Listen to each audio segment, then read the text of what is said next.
நான் கடந்த 3 மாத காலத்துக்கு முன்பாக தமிழக வெற்றி கழகத்திலிருந்து வெளியேறின நாள் தொட்டே தாவேகாவினர் ரொம்ப ஆபாசமான கருத்துக்களையும் அவதூறான கருத்துக்களையும் பதிவு பண்ணிட்டு வராங்க தொடர்ந்து சோஷியல் மீடியா பிளாட்ஃபார்ம்ஸில். இப்போது நானும் எப்படியாவது தாவேகா தலைவர் ஏதாவது வாய் வார்த்தை மூலியமாவோ இல்லாட்டி கண்டன அறிக்கையாவோ வந்துட்டு வெளியிடுவார் அப்படின்னு எதிர்பார்த்தேன். அவர் வெளியிடுற மாதிரி தெரியல. இதுக்கப்புறமும் அவர் வெளியிடுவார் அப்படிங்கிற நம்பிக்கை எனக்கு இல்லை.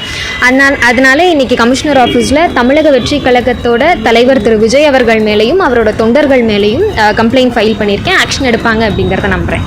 திமுக தலைமைக்கிட்ட நீங்கள் சொல்லியிருக்கீங்களா? நான் சொல்லியிருந்தேன். அவங்க அதான் பெரியார் அவர்கள் வலியுறுத்தின மாதிரி பெண்களுக்கு சுயமரியாதை அப்படிங்கிறது ரொம்ப முக்கியம். ஸோ பெண்கள் எந்த ஒரு இடத்துல தன்னோட சுயமரியாதை இழந்திருக்காங்களோ அங்கே திராவிட முன்னேற்ற கழகத்தோட குரல் என்றைக்குமே இருக்கும் அப்படின்னு சொல்லியிருக்காங்க. இங்கே போங்க, நாங்கள் இருக்கோம்.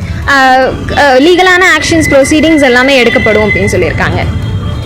வாரியோஸோடது ரொம்ப ஆபாசமான கருத்துக்கள், அநாகரிகமான அரசியல் விமர்சனங்களை எடுத்து வச்சுட்டு இருக்காங்க. ஸோ அரசியல் அப்படின்னாலே ஒரு நாகரிகமான விவாதம் இருக்கணும் அப்படிங்கிறது தான் விஷயம். ஸோ அப்படி இருக்கும்போது நாங்கள் ஏதாவது ஐடியாலஜிக்கலாக கருத்தியல் ரீதியாக ஏதாவது ஸ்டாண்ட் எடுத்து கேள்விகள் எழுப்புறோம் தமிழக வெற்றி கழகம் தொண்டர்கள் கிட்ட நிர்வாகிகள் கிட்ட அப்படின்னா எங்களுக்கு திருப்பி வர பதில் வந்துட்டு ஆபாசமான வார்த்தைகளும் அவதூறான கருத்துகள் மட்டும்தான் வருது. கருத்தியல் ரீதியாக யாருமே ஸ்டாண்ட் எடுக்கிறது இல்லை. ஸோ அநாகரிகமாக எப்படி அரசியல் பண்ணணும் அப்படிங்கிறத விர்ச்சுவல் வாரியர்ஸ் கிட்ட இருந்து கத்துக்கலாம். லைக், ஷேர் அண்ட் சப்ஸ்கிரைப் பண்ணுங்க.